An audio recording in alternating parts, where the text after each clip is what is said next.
Hello साथियों, नमस्कार, राधे राधे। एक बार पुनः स्वागत है आप सभी का आपके अपने प्लेटफॉर्म पर हिंदी की इस क्लास में। देखिएगा मित्रों, हम पिछली क्लास में हमने वर्ण विचार की कुछ बातें की, बेसिक बातें हमने समझा कि सामान्य रूप से वर्ण जो है इसके दो भेद है, स्वर और व्यंजन। 11 स्वर होते हैं और 33 व्यंजन होते हैं।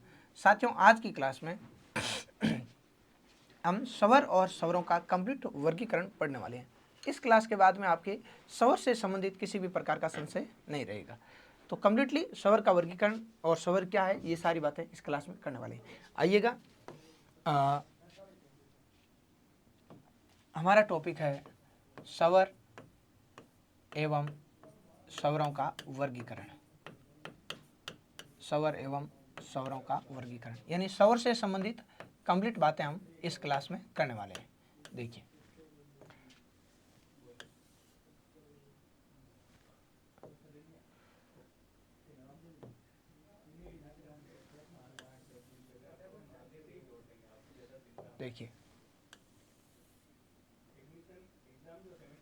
साथियों, हमारे पास बिंदु है अपना स्वर। तो सबसे पहले हमें समझना है कि स्वर क्या होता है या स्वर किसे कहते हैं। तो देखिए, आप पिछली क्लास में समझ चुके हैं कि हिंदी में स्वर कितने हैं, 11 स्वर है। स्वरों की संख्या की बात करें तो हिंदी में कितने स्वर है साथियों, 11 स्वर है। 11 कौन कौन से हैं, तो आप ये भी जानते हैं कि ए, आ, इ, ई, उ, री, ए, आई, ओ और औ, यानी ए से लेके औ तक आपके कितने स्वर हो गए, 11 स्वर हो गए हैं। अब इन 11 स्वरों में हमें यह देखना है कि स्वर कहते किसे। सबसे पहले हमें इसकी परिभाषा को समझना है। तो साथियों, जैसे देखो, एक स्वर पढ़ा था और दूसरा वर्ण के दो भेद समझे थे हमने। वर्ण का एक भेद होता है स्वर और एक भेद क्या होता है, व्यंजन। स्वर ये 11 पढ़ लिए और व्यंजन कितने होते हैं, 33। साथियों, जब हम स्वर को बोलते हैं तो हमें किसी दूसरे वर्ण की सहायता नहीं लेनी पड़ती है, किसी दूसरे वर्ण की सहायता की जरूरत ही महसूस नहीं होती। लेकिन जब व्यंजन को बोलते हैं, जैसे मैंने व्यंजन लिखा कैसे है तक में, जैसे मान लो कै ही लिख लिया, तो अब हमें कै बोलना है ना, तो इसका मतलब यह है कि कै मूल रूप में तो व्यंजन हलंत होते हैं, अधूरे होते हैं। अब इसका उच्चारण करने के लिए इसमें हमें स्वर जोड़ना पड़ता है। तो इस कै को बोलने के लिए भी इसमें कौन मिला हुआ है, ए मिला हुआ है, यानी स्वर मिला हुआ है। तो व्यंजन वो होगा जो वर्ण स्वरों की सहायता से बोले जाएंगे, वो क्या हो जाएंगे, व्यंजन। और स्वर क्या होंगे, जिनको बोलने में किसी दूसरे वर्ण की सहायता की आवश्यकता नहीं है, यानी जिनका उच्चारण हम स्वतंत्र रूप से कर सकते हैं, आजाद रूप से कर सकते हैं। स्वतंत्र करते हैं, किसी दूसरे की हेल्प लेने की आवश्यकता नहीं पड़ेगी। तो स्वतंत्र उच्चारित ध्वनियां क्या कहलाती है, स्वर कहलाती है। जिन वर्णों के उच्चारण में किसी दूसरे वर्ण की सहायता की जरूरत नहीं हो, वो क्या होती है, स्वर होती है। जब आप ये दो परिभाषा पढ़ लोगे तो अब आपको एक और परिभाषा ध्यान रखनी पड़ेगी, यानी स्वर की मुख्य रूप से 3 परिभाषाएं, तीनों ही इंपॉर्टेंट है। पहली परिभाषा क्या है, स्वतंत्र उच्चारित वर्ण क्या हो जाएंगे, स्वर हो जाएंगे। दूसरी परिभाषा क्या है, वे वर्ण जिनको बोलने में किसी दूसरे वर्ण की सहायता नहीं ली जाती। और तीसरी परिभाषा ढंग की है, इंपॉर्टेंट है, कई बार छपती है। देखो, तीसरी परिभाषा क्या कहती है कि मित्रों, हम जब कोई भी वर्ण बोलते हैं, किसी भी वर्ण का उच्चारण करते हैं, तो हमारे फेफड़ों से वायु बाहर आती है। और अगर वो फेफड़ों से उठने वाली वायु निर्बाध गति से बाहर आ जाए, निर्बाध यानी बिना किसी बाधा के, बिना किसी रुकावट के, बिना किसी घर्षण के, बिना किसी टकराव के सीधे बाहर आ जाए, बिना किसी अवरोध के, तो होगा अपना स्वर। यानी अब इसमें हमें किसी घर्षण की जरूरत महसूस नहीं हुई, किसी बाधा कोई प्रकार की बाधा इसमें नहीं होती है।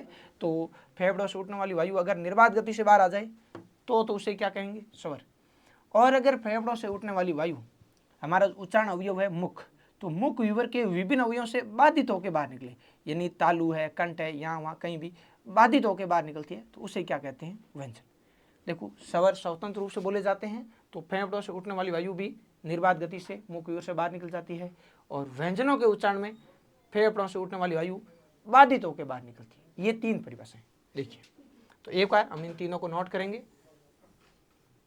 तीनों परिभाषाएं क्या कहती है आपकी, तो देखो,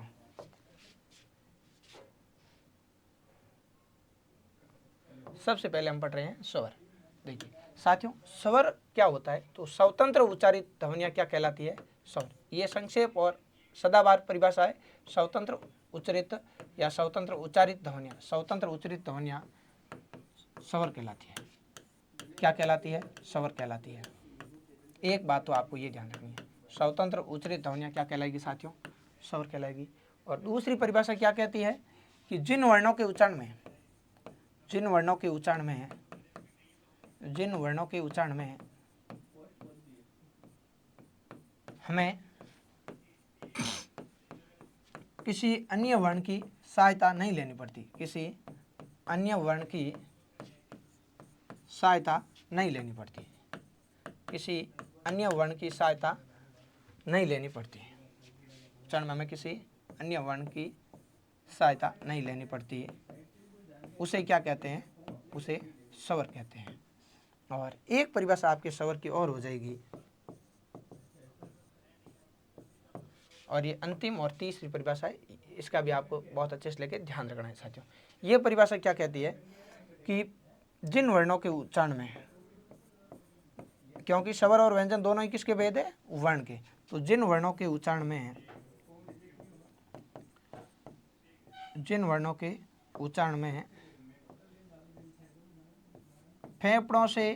फेफड़ों नहीं करना है साथियों, यहाँ अनुस्वार नहीं लगाना है। फेफड़ों करोगे तो गलत हो जाएगा, शुद्ध होगा फेफड़ों।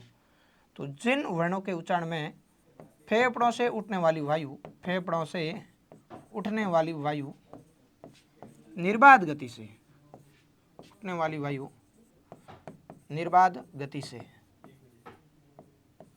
निर्बाध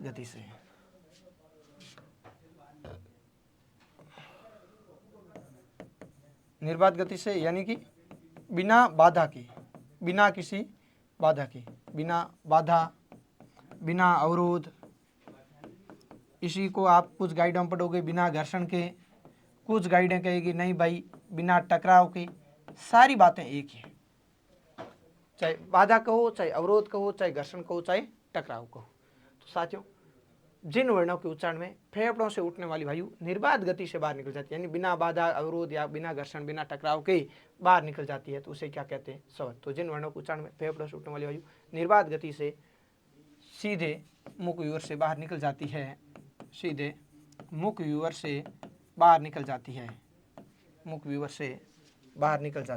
तो उन्हें क्या कहेंगे? स्वर कहेंगे, बाहर निकल जाती है। ये तीन बातें आपको ध्यान रखनी है। और आपसे पूछा जाए कि हिंदी में स्वर कितने हैं, तो हिंदी में स्वरों की संख्या कितनी है? 11 होती है। हिंदी में आपके स्वरों की संख्या कितनी हो जाएगी? 11 हो जाएगी। और 11 कहाँ से कहाँ तक है? तो ए से लेके औ तक। आशा और अपेक्षा यहाँ तक की सारी बातें सभी साथियों की बहुत तगड़े तरीके से लेके क्लियर है। अब साथियों, जो 11 वर्ण है, 11 जो स्वर है, इनको हम लिखेंगे और अब इनके भेदों की चर्चा करेंगे। देखिए, अभी हम बातें कर रहे हैं स्वर की। किसकी बातें कर रहे हैं? स्वर की। और स्वर कितने हैं? 11। स्वरों की संख्या है 11। तो एक बार ये हमें पुनः लिखने रहेंगे, तो एक बार मैं लिख देता हूँ, फिर हम इसके भेदों की ओर आ जाते हैं।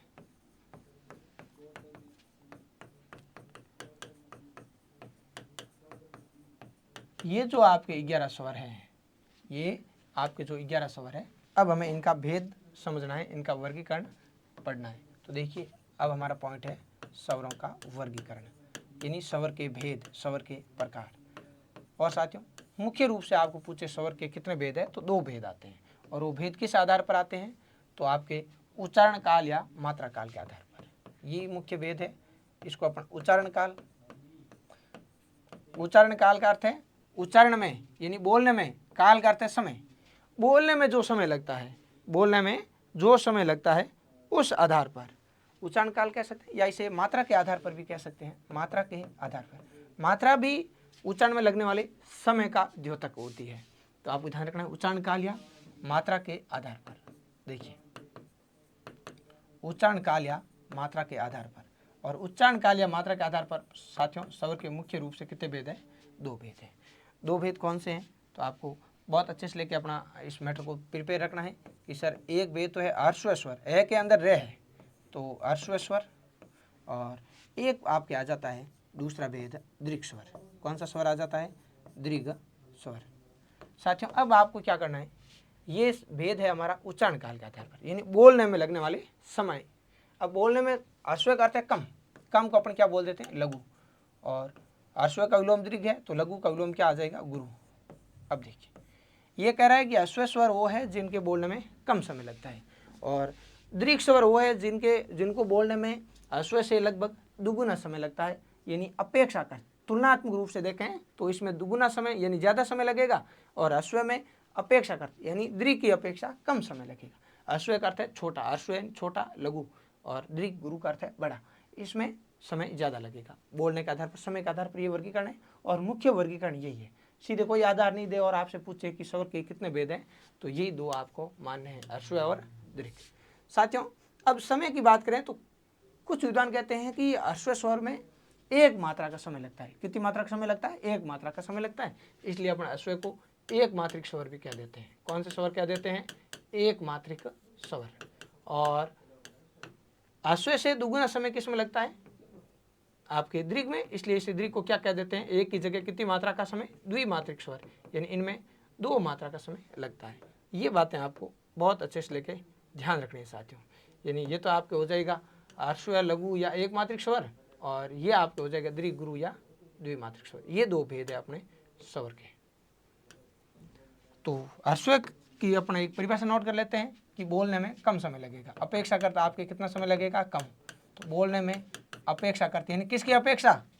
दीर्घ स्वर की अपेक्षा यहाँ पे कम समय लगेगा। बोलने में अपेक्षाकृत कम समय लगता है, बोलने में अपेक्षाकृत कम समय लगता है, और इसमें आपके अश्व से लगभग दुगुना समय लगता है। या आपने ये लिख सकते हैं कि बोलने में अधिक समय लगता है। दीर्घ की आपके अश्व की अपेक्षा इसमें अधिक समय लगेगा। तो बोलने में अपेक्षाकृत यानी तुलनात्मक रूप से अधिक समय लगता है, अधिक समय लगता है, अधिक समय लगता है। और ऐसा कहते हैं कि भाई इसमें अश्व में एक मात्रक समय लगा तो इसमें कितना लगा? दो मात्रक समय। यानी अश्व में कम समय लगता है और अश्व का दुगुना समय किस में लग जाता है? आपके द्विमात्रिक स्वर में लग जाता है। अब ये द्विमात्रिक कौन कौन से हैं? तो इधर देखिए साथियों, अश्व स्वर या लघु स्वर है आपके चार। अश्व का अर्थ है छोटा। अब देखो यहाँ से अपन बातें कर रहे हैं इनकी, अश्व और दीर्घ की। यहाँ पर अब आओ आप इधर साथियों, जो यहाँ पे आपको ये दिखाई दे रहे हैं आपके, चलो अपने इसी पेन से कर लेते हैं। देखो आ से ए क्या है? छोटा है। हमें चाहिए अश्व स्वर, और मैं आपको विश्वास दिलाता हूँ कि आप एक बार केवल अश्व स्वर याद कर लीजिए, केवल अश्व याद कर लीजिए, बाकी के सारे भेद आपका भाई आपको क्लास में याद करवा देगा।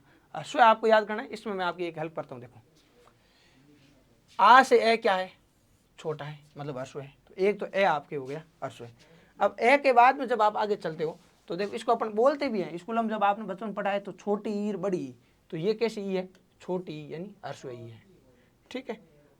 अरे भाई देखो ये आपके होगी छोटी। फिर अपन इसको पढ़ते हैं कि छोटा ऊ और बड़ा ऊ, यानी ये छोटा ऊ जो अश्व ऊ है ये भी इधर आ जाएगा। तीन तो ये हो गए आपके अश्व स्वर, कुल चार होते हैं, और चार में से आपके तीन ये हो गए। कौन कौन से? छोटा कौन है? ए है, फिर छोटी ई है, और फिर छोटा ऊ है। अब साथियों हिंदी में तो ये स्वर होते हैं 11। हिंदी की माँ कौन है? बेसिक परिचय हम पढ़ चुके हैं। संस्कृत। संस्कृत से जब हिंदी आई तो संस्कृत में 11 नहीं थे, दो और थे। संस्कृत में स्वर होते हैं 13। दो कौन होते हैं? तो एक तो इस री के बाद में और री आती है। ये री जो हमारे हिंदी में है वो है अश्व री, छोटी री, और संस्कृत में एक री और आती है। उसमें और इसमें फर्क क्या है? तो उसमें एक गांठ और कर देते हैं नीचे। जैसे ये क्या में मुझे छोटी री सेट करना है ये कर दिया, और बड़ी री करना है तो ये कर दो। तो आपको ये ध्यान रखना है कि एक री और होता है, और इस बड़ी री के बाद में एक री और होता है। तो अपने पास में कौन सी री है? अश्व री है। कौन सी री है? अश्व री। तो एक आपको इसमें री और ध्यान रखना है। जब आप इन चार बातों को पढ़ लेते हो तो मैं मानता हूँ कि आपके अश्व स्वर में किसी प्रकार का कोई इशू नहीं है। अश्व स्वर कितने हैं? चार, ए ई उ री। अब दो ही भेद है अश्व और री। तो 11 में से 4 चले गए तो पीछे कितने बचे? पीछे कितने बचे भाई? 7 बचे। और ये जो पीछे के जो 7 है वो आपकी क्या हो जाते हैं? दीर्घ स्वर, यानी ए ई उ री। अश्व स्वर में इतना ही ध्यान रखना है आपको।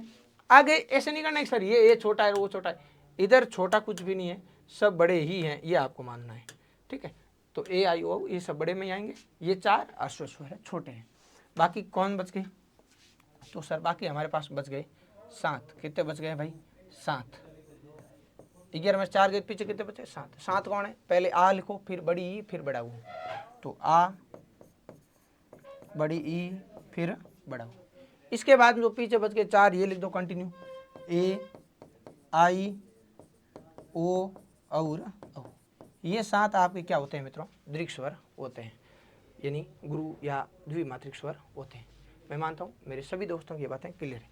आपने केवल याद किया क्या है, ह्रस्व स्वर याद किया है, और ह्रस्व स्वर 4 होते हैं, ए, यूरी, पीछे बच के वो सब क्या हो जाएंगे, दीर्घ स्वर। अब साथियों कई किताबों में आप पढ़ते हो कि नहीं सर मात्रा के आधार पर 3 स्वर होते हैं, ह्रस्व तो होता ही है, दीर्घ होता ही है, एक हमें और मिलता है प्लुत स्वर। तो साथियों प्लुत हालांकि हिंदी में प्रयुक्त तो होता है, लेकिन इसे संस्कृत का मानते हैं। किसका मानते हैं, संस्कृत को। ये अलग भेद आपको काउंट करना है, इन दोनों में नहीं ऐड करना है। हिंदी के ही 2 ही भेद है उच्चारण काल के आधार पर, ह्रस्व और दीर्घ।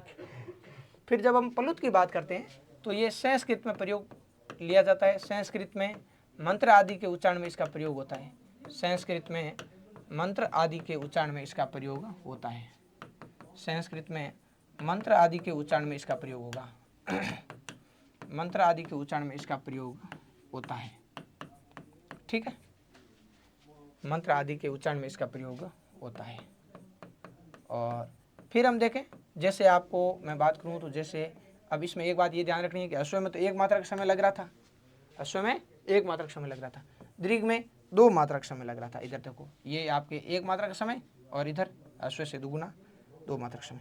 लेकिन जो प्लुत स्वर पढ़ रहे हैं उसमें दीर्घ से भी अधिक समय लगेगा, इसमें दीर्घ से भी अधिक समय लगता है।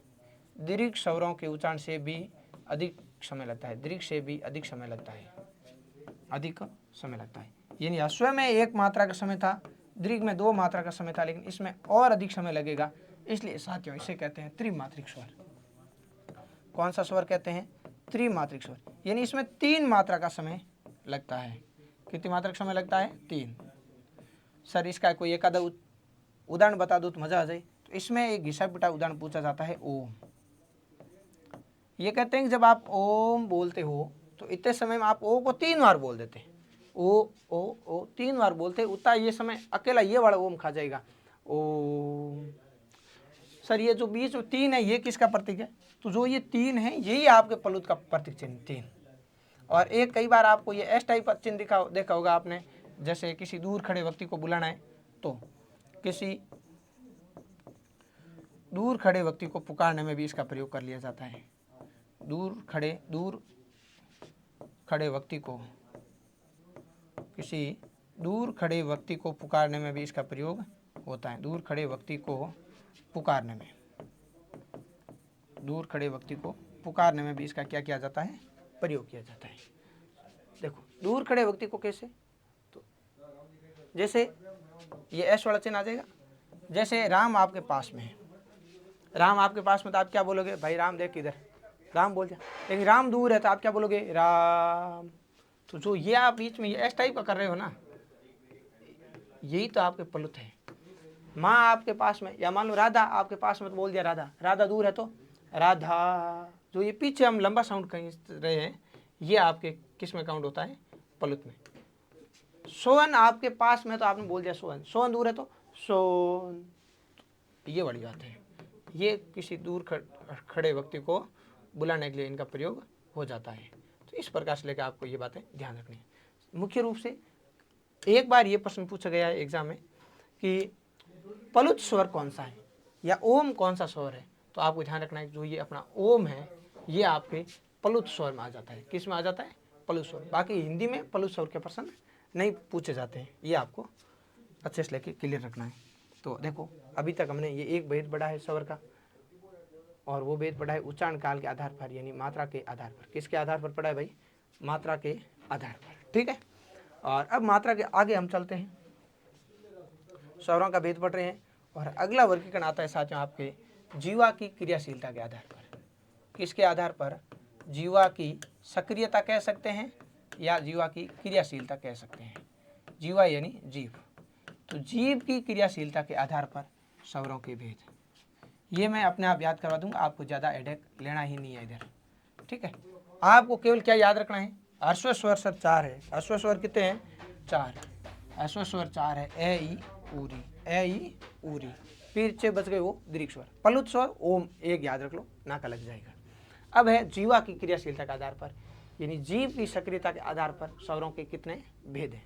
तो साथियों देखिए, आपको ये अपनी लेनी है जीव, ये क्या लेनी है अपनी जीव।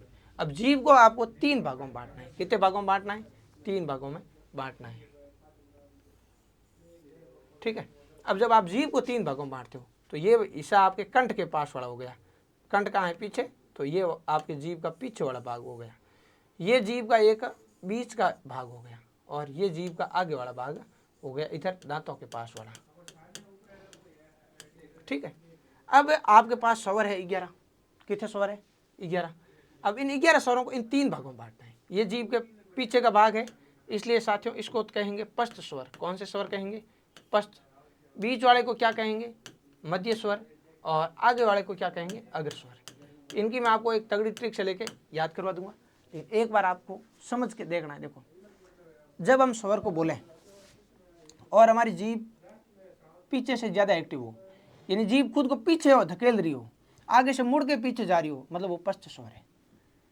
जब हम स्वर का उच्चारण करें, स्वर को बोलें और जीभ आगे आ रही हो, ये दांत और उसको रोक रहे हो, ये जीभ सीधी दांतों पे प्रहार कर रही हो बाहर आने के लिए, इसका मतलब जीभ का कौन सा भाग सक्रिय है? अग्र है। पीछे धकेल रही है खुद को, कौन सा है? पश्च है। और मध्य स्वर एक के साथ आपको ध्यान रखना है ए। बीच का एक ही स्वर है, कौन सा? ए बोलते हैं तो ऐसा कहते हैं कि जीभ बिल्कुल जो है बीच में से एक्टिव होती है, ठीक है। देखो,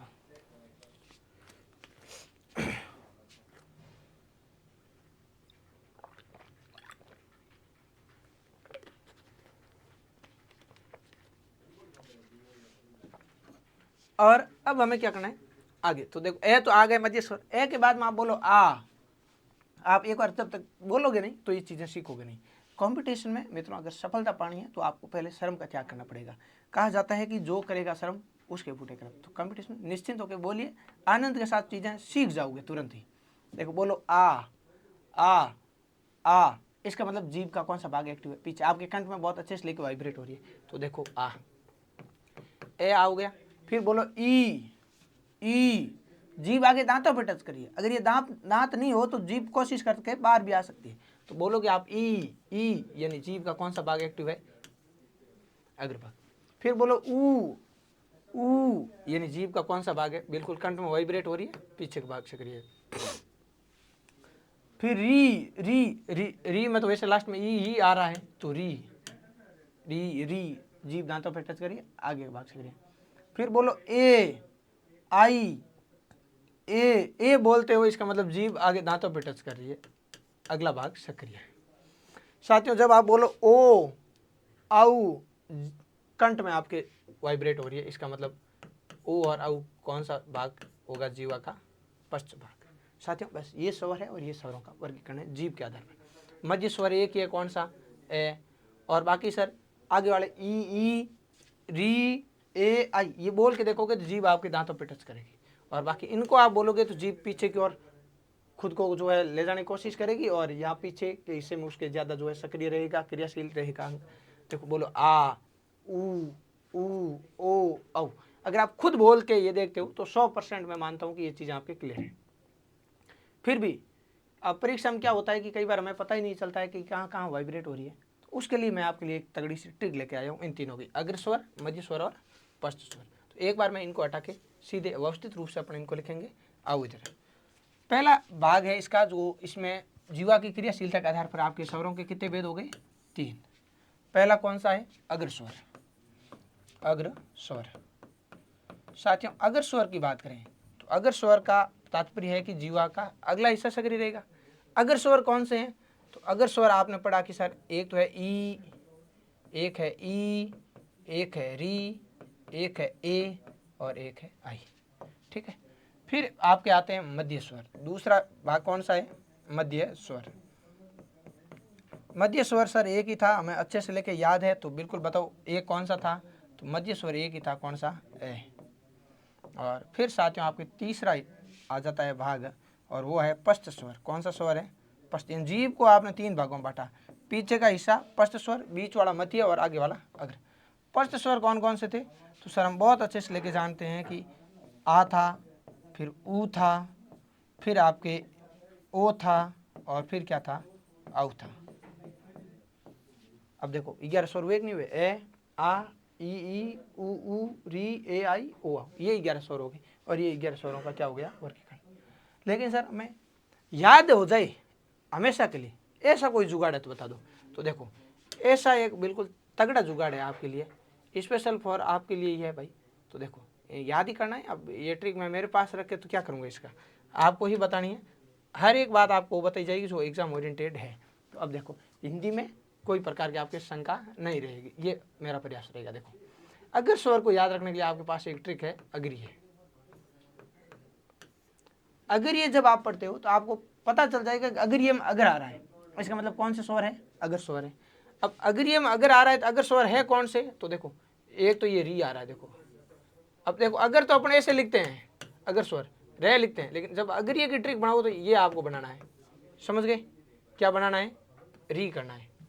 ठीक है सर, हम कर लेंगे यार, कोई इशू ही नहीं है हमारे। ठीक है, अगर आप ये कर लोगे तो फिर इशू होगा ही नहीं। आपकी ट्रिक है अगर ये। मित्रों यहाँ पे जब आप इस री को पकड़ते हो तो इस री से आपको क्या नजर आएगा, ये वाला री, एक री डन हो गया। फिर आप अगर में देखो ये ई की मात्रा है, किसकी मात्रा है, ई की, इसका मतलब ये ई और ई हो गया। और फिर ए है, इसका मतलब ये क्या हो गया, ए और आई हो गया। बताओ याद हुआ कि नहीं हुआ। तो बस इस प्रकार से लेकर आपको अगर ये जो ये ट्रिक है ये आपके बहुत अच्छे से इसमें हेल्प करेगी भाई। ठीक है, मध्य स्वर एक ही है, पश्च स्वर आराम से लेकर याद हो जाएगा। और बाकी साथियों जब अपन ए को छोड़ दें तो पीछे जो भी तीन जैसी आकृति बची है वो सब क्या हो जाएगी, पश्च स्वर। इसको याद रखने का यही तरीका है, तीन जैसी आकृति पश्च स्वर है। तीन जैसी आकृति कौन सा स्वर है भाई, पश्च स्वर है। क्योंकि वाइब्रेट वाली बातें आप अभी तो समझ लोगे, लेकिन एग्जाम के टाइम में झाका नहीं लगेगा, कहाँ कहाँ वाइब्रेट हो रही है, कंफ्यूज हो जाओगे। तो अब आपको क्या ध्यान रखना, तीन जैसी आकृति क्या है, पश्च। ए एक मध्य है भाई, ए में भी तीन जैसे ही है, ये अपने ए लिखते हैं। तो देखो पीछे क्या बचाती, तो ए को तो छोड़ दो, एक मध्य स्वर हो गया। इसके अलावा देखो आ लिखा था आपने सबसे पहले ऐसे लिखा, ऊ में भी ये लिखा, ऊ में, ओ में और आऊ में। फिर आपने ये चीज़ें की है, इसी में ये किया है, इसी को ये किया है, ये है, और आपकी ये आ है। मतलब सब में तीन जैसी आकृति है। तो साथियों तीन जैसी आकृति आपकी क्या हो जाएगी, पश्च स्वर। मैं मानता हूँ सभी दोस्त अगर मध्य और पश्च के लिए अब बिल्कुल पूर्ण रूप से रेडी है। साथियों इसके बाद में अगला भेद आता है हमारे ओष्ठाकृति के आधार पर। किसके आधार पर, ओष्ठाकृति के आधार पर। ओष्ठाकृति का अर्थ है ओठों की आकृति के आधार पर। किसके आधार पर, ओठों की आकृति के आधार पर। ओठों की आकृति के आधार पर। अब देखिए ओठों की आकृति के आधार पर बिल्कुल आपको कुछ भी याद नहीं रखना है, स्वतः चीजें याद करवाई जाएगी। क्या बताओ आपको अब ये अगर ये भूलोगे कभी, तीन जैसी आकृति पश्च भूलोगे, संभावना ही नहीं है अगर आप ध्यान के साथ सुन रहे हो तो फिर ओष्ठाकृति भी बहुत नॉर्मल चीज हो जाएगी। और ओष्ठाकृति के आधार पर आपके दो भेद हो जाएंगे। साथियों जैसे मैं जब अपन गणित पढ़ते हैं तो देखते हैं कि भाई ये आकृति किसकी है, त्रिभुज की। और इसी तरह से मैं आपको कहूँ कि ये आकृति किसकी है, चतुर्भुज की। इसी तरह से मैं आपको कहूँ कि भाई ये आकृति किसकी है, ये है वृत्त की। किसकी है भाई, वृत्त की है। तो आपको बस यही ध्यान रखना है कि जो ये ओष्ठाकृति के आधार पर दो भेद हो गए। एक तो हो गया गोलाकार, क्या हो गया, गोलाकार। और जो सत्य नहीं है वो क्या होता है साथियों, असत्य। तो जो गोलाकार नहीं है वो क्या हो जाएगा, अगोलाकार। क्या हो जाएगा, अगोलाकार। साथियों गोल क्या होता है, तो बिल्कुल सर ये वाला जो वृत्त है इसको हम गणित में क्या पढ़ लेते हैं, वृत्त पढ़ लेते हैं। और ये कैसा होता है, गोल होता है। तो साथियों एग्जाम में आपको गोलाकार की जगह आपको शब्द मिल सकता है वृत्ताकार। क्या मिल सकता है, वृत्ताकार स्वर कौन से हैं। और अगर ओट वृत्त के जैसे नहीं हो रहे हैं, बाकी चाहे कैसी भी आकृति में डले, वो क्या हो जाएंगे, अवृत्ताकार। कैसे हो जाएंगे, अवर्ताकार, अवर्ताकार। देखो ये आपको हो गया गोलाकार यानी वृत्ताकार स्वर और अगोलाकार यानी अवर्ताकार स्वर। साथियों ऐसा कहते हैं कि जब हम इनको बोलते हैं तो होठ गोल हो जाते हैं और हमारा जो मुंह है वो वृत्त का आकार ले लेता है, लगभग वृत्त बन जाता है। इसलिए वृत्ताकार को वृत्तमुखी भी कह देते हैं और अवर्ताकार को अवृत्तमुखी भी कह देंगे, अवृत्तमुखी स्वर। और ये वृत्तमुखी स्वर, ये आपको बातें ध्यान रखनी है साथियों, बहुत नॉर्मल है, बस धैर्य के साथ आपको चीजें समझनी है। देखो होठ गोल किस में होंगे, वो हो जाएंगे गोलाकार यानी वर्ताकार हो जाएंगे, मुंह अगर वृत्त के जैसा होगा तो वृत्तमुखी। और अगर आप स्वर बोलते हो साथियों, बोलो ए, शर्म छोड़ के बोलना पड़ेगा, ए आ ई, गोल हो रहे हैं तो ही गोलाकार है, गोल के अलावा चाहे कैसे भी हो ए वर्ताकार ए गोलाकार आ जाएंगे। ए आ ई ऊ में सर होठ कैसे हो रहे हैं गोल, तो ऊ और ऊ। फिर देखो री ए आई ओ आऊ, मतलब ओ और आऊ में भी होठ कैसे हो रहे हैं गोल हो रहे हैं। तो बस सभी साथी समझ गए होंगे कि सर ऊ ओ आऊ ये चार जो है हमारे क्या होते हैं, वर्ताकार स्वर होते हैं, गोलाकार स्वर होते हैं। 11 में 4 गए, पीछे कितने बचे 7, तो पीछे वाले आपके क्या हो जाएंगे अवर्ताकार, यानी ऊ ओ आऊ मोट गोल हो रहे हैं, बाकी में गोल नहीं होंगे। कौन है, तो ए है, आ है, ई है, फिर ऊ इधर आ गया तो इधर आ जाएगा री, फिर आ जाएगा ए और फिर आ जाएगा आई, ओ और आऊ। अब देखो बोलो आप ऊ ओ आऊ, ओट कैसे हो रहे हैं गोल। तो बस मैंने कहा ना, एक आप हस्व याद कर लो, ए ई ऊ री हस्व है, बाकी वाले दीर्घ है। फिर जीवा में अगर से अग्रिय, अग्रिय मतलब ई से ई, री से री, ए से ए आई, और 3 जैसी आकृति पश्च, मध्य स्वर एक ए, और ओष्ठाकृति तो बहुत नॉर्मल है, ऊ ओ आऊ, ओट गोल होए, ओष्ठाकृति वर्ताकार, बाकी वाला में गोल नहीं है, सारे अवर्ताकार। समझ गए। और साथियों अब हम यहाँ पे स्वर का अंतिम वर्गीकरण समझेंगे। एग्जाम पॉइंट ऑफ व्यू से पूछा जाने वाला स्वरों का ये अंतिम वर्गीकरण है, और ये वर्गीकरण है आपके, ये तो था ओष्ठाकृति, पहले वाला किसके आधार पर था, ओष्ठाकृति। अब कौन सी आकृति है, मुखाकृति के आधार पर, मुख की आकृति के आधार पर, यानी इसको अपन ये भी कह सकते हैं मुंह खुलने के आधार पर। किसके आधार पर, मुंह खुलने के आधार पर स्वरों का वर्गीकरण। और साथियों ये थोड़ा सा जटिल है, वैसे जटिल कुछ नहीं है, आपको मैं याद करवाऊंगा, लेकिन यहाँ से प्रश्न बनता है ना तो प्रबल संभावना रहती है इसकी।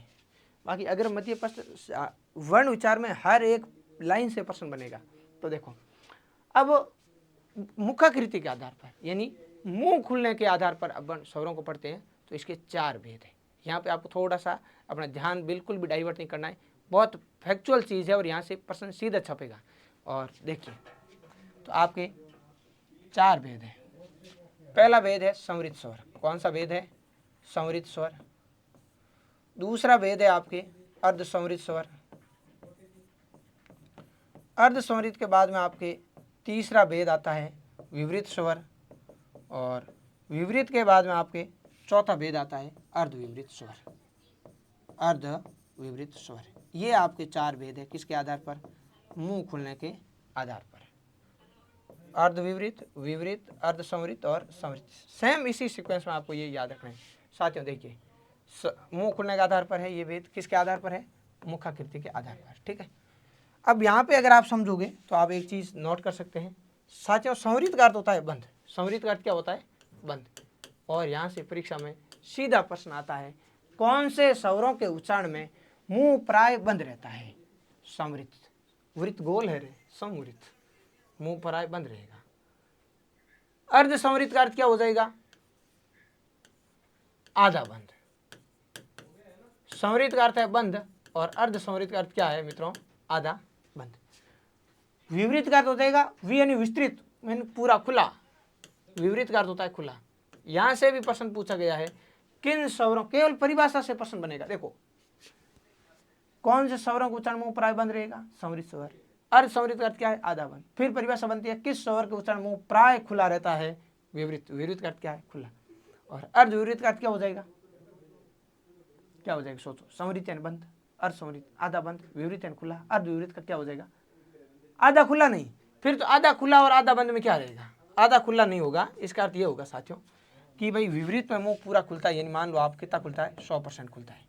अर्ध संवृत में आधा बंद रहता है, यानी 50% बंद रहता है। तो इन दोनों के जो बीच की कंडीशन है, 50 और 100 के बीच की कंडीशन, वो किस में आ जाएगी, अर्ध विवृत में। यानी विवृत का अर्थ है पूरा खुला, तो विवृत से तो अर्ध विवृत में कम खुलेगा, लेकिन अर्ध संवृत से ज्यादा खुलेगा। तो ये बात आपको ध्यान रखनी है, विवृत से कम, विवृत से कम, लेकिन अर्ध संवृत से ज्यादा, अर्ध संवृत से ज्यादा, अर्ध संवृत से ज्यादा। ठीक है, अब ये कौन कौन से होंगे, तो इधर देखो, इनको याद रखना है आपको बड़े चौखे तरीके से। देखो आप जब स्वर बोलते हो तो किस स्वर के उच्चारण में आपको लग रहा है कि यहाँ सर यहाँ तो मुंह पूरा खुला है? आ, आप बोलो आ के उच्चारण में मुंह कितना रहेगा? पूरा खुला। यानी कौन सा स्वर है? आ। विपरीत स्वर एक ही है और वह है आ, ये ध्यान रखना। अगर आप ऐसे नहीं करके, विपरीत स्वर आपको आराम से याद रहे, ए बोलो लेकिन आ बोलो, आ के उच्चारण में मुंह कैसा है? पूरा खुला है। फिर भी साथियों अगर आप ट्रिक से याद करो तो ऐसे देखो, नीचे से शुरू करना है, पहले लिखना है संवृत, अर्ध संवृत, विपरीत और अर्ध विपरीत। फिर नीचे से शुरू करना है ए, फिर आ, फिर पहले में पूरी लाइन टिका दो, ई ऊ री, यहाँ तक लगातार लिख दो। वापस समझो, बहुत काम की बात बताई है। इसी लॉजिक से पढ़ोगे तो हमेशा के लिए स्थायी रूप से चीज़ें क्या हो जाएगी? कंठस्थ। कैसे? नीचे से शुरू करना है, पहले क्या होगा? ए, फिर क्या है? आ, और फिर पहले में पूरी लाइन टिका दो, ई ऊ और री। साथियों देखिए, विपरीत में कौन आया? आ। ये कई बार पूछा गया, विपरीत स्वर कौन सा है? आ। पूरा मुंह किसमें खुला रहता है? आ में। ठीक है, नीचे शुरू किया है आ, फिर पहले में पूरी लाइन ई ऊ री। सर अब कौन बच गए हमारे पास? तो इसके बाद में री के बाद में आपके पास में एक तो आ जाता है ए आई और एक आता है ओ औ। तो अब इनको दो भागों में बांट दो, ए आई को और ए और ओ को और आई और औ को। साथियों विपरीत करता है खुला, तो खुला किस में रहेगा? ए से आई में ज्यादा खुलता है, ए में ज्यादा खुलता है, या ओ में ज्यादा खुलता है या ऊ में? तो आपको ध्यान रखना है विपरीत, ये दोनों अर्ध अर्ध वाले में सेट करने, ए आई और ओ औ अर्ध अर्ध में सेट करो। तो सर ये अर्ध विपरीत है, ये अर्ध संवृत। संवृत में तो मुंह बंद रहता है, तो ये छोटे वाले ले लो ए और ओ। तो साथियों अर्ध संवृत हो जाएंगे आपके ए और ओ।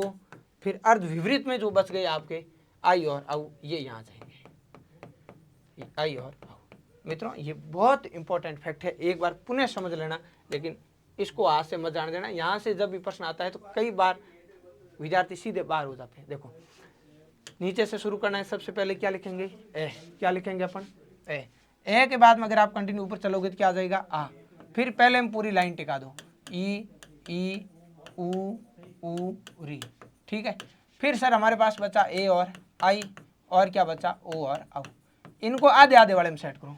तो एक तो आधा संवृत है, एक आधा क्या है? विपरीत। संवृत में मुंह बंद है, तो बंद किस में रहेगा? ए और ओ में। तुलनात्मक रूप से इनमें मुंह कम खुलेगा, तो ए और ओ में। और आई और आऊ में तुलनात्मक रूप से ज्यादा खुलेगा, तो ये ए के साथ आ जाएंगे आई और आपके आऊ। मैं मानता हूं अब किसी भी भाई के यहाँ पर कोई समस्या नहीं है। अब देखो इधर,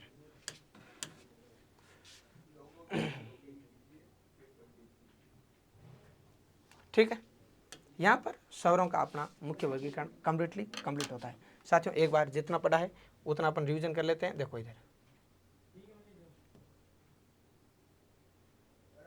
यहाँ से हमने स्वर और स्वर का वर्गीकरण शुरू किया। स्वर वो होते हैं जो स्वतंत्र बोले जाते हैं, किसी दूसरे वर्ण की सहायता की जरूरत नहीं पड़ती है। ये 11 होते हैं, ए से लेके औ तक। इनके उच्चारण में जो फेफड़ों से वायु निकलती है वो बिना किसी बाधा के सीधे बाहर आ जाती है। फिर हमने देखा मुख्य वर्गीकरण की बात करें तो स्वर को दो भागों में बांटा जाता है, आश्व और दीर्घ। ये कौन सा आधार है? उच्चारण काल, यानी मात्रा काल कह सकते हैं। मात्रा का अर्थ है उच्चारण में लगने वाला समय। इस आधार पर दो प्रकार है, आश्व और दीर्घ, या इसी को अपन अश्व को क्या कहते हैं? लघु। और इसमें एक मात्रक समय लगता है, तो एक मात्रक कम समय लगता है अश्व स्वर में। ये 4 है, ए यू री। केवल आपको यही याद करने को बोला है मैंने, बाकी वाली याद स्वतः हो जाएंगे। ये ए यू री याद हो गए तो फिर दीर्घ में थोड़ा दुगुना समय लगता है, यानी अश्व से अधिक समय लगता है। और ये 11 में से जो ए यू री निकाल दो, पीछे बच के वो सारे क्या हो जाएंगे? दीर्घ। कई जगह आपको प्लुत स्वर मिलता है, हालांकि कई हिंदी की किताबों में अधिकांश में आपको ये नहीं मिलेगा, लेकिन प्लुत मिल जाए तो आपको ध्यान रखना है। प्लुत मूल रूप से किस में प्रयोग में लिया जाता है? संस्कृत में। और संस्कृत में भी मंत्र आदि उच्चारण में मात्रा को लंबा खींचा जाता है। दीर्घ से भी इसमें अधिक समय लगता है, त्रिमात्रिक स्वर कहते हैं इसे, या कोई दूर खड़े व्यक्ति को बुलाना है तो भी इसका प्रयोग हो जाता है। बाकी मूल रूप में जैसे ओ, तो ये आपके जो है मंत्र आदि उच्चारण में प्लुत स्वर संस्कृत में आ जाता है। फिर जीव की क्रियाशीलता के आधार पर बात करें तो जीव को 3 भागों में बांटा, अग्र स्वर, मध्य स्वर और पश्च स्वर। अग्र स्वर डन, मध्य एक ही है, और बाकी 3 जैसी आकृति सारे क्या हो जाएंगे? पश्च स्वर। उसके बाद हमने पढ़ा ओष्ठाकृति, यानी वर्ताकार और अवर्ताकार। वर्ताकार का अर्थ है मुंह गोल हो जाए, तो वर्त जैसा हो जाए, तो ऊ ओ औ, इनमें मुंह गोल हो जाएगा, बाकी वाले सब अगोलाकार है। और फिर अंतिम भेद पढ़ा है हमने साथियों मुखाकृति, वो था ओष्ठाकृति, वर्ताकार और अवर्ताकार। यह है मुंह खुलने के आधार पर। तो मुंह खुलने के आधार पर 4 भेद है, संवृत, अर्ध संवृत, विवृत और अर्धविवृत। आप आराम से लेके इसको साथ में देख पाएंगे। और इसमें आपको क्या ध्यान रखना है कि संवृत में मुंह प्राय बंद रहेगा, विवृत में मुंह प्राय खुला रहेगा। विवृत है आ, और बाकी अगर संवृत, अर्ध संवृत, विवृत, अर्ध विवृत देखें तो नीचे शुरू करना है, पहले ए, फिर आ, फिर पहले हम पूरी लाइन टिकानी है, ई ऊ री, फिर ए और ओ को लेना है अर्ध संवृत वाले में, और आई और आउ को लेना है अर्ध विवृत वाले में। साथियों, यहाँ पर हमारा स्वर बिंदु, स्वरों का वर्गीकरण होता है विधि विधान से कंप्लीट, और अगली क्लास में हम व्यंजन और व्यंजनों का वर्गीकरण समझेंगे। तो आज के लिए मैं आपसे लेता हूँ विदा। धन्यवाद। राधे राधे।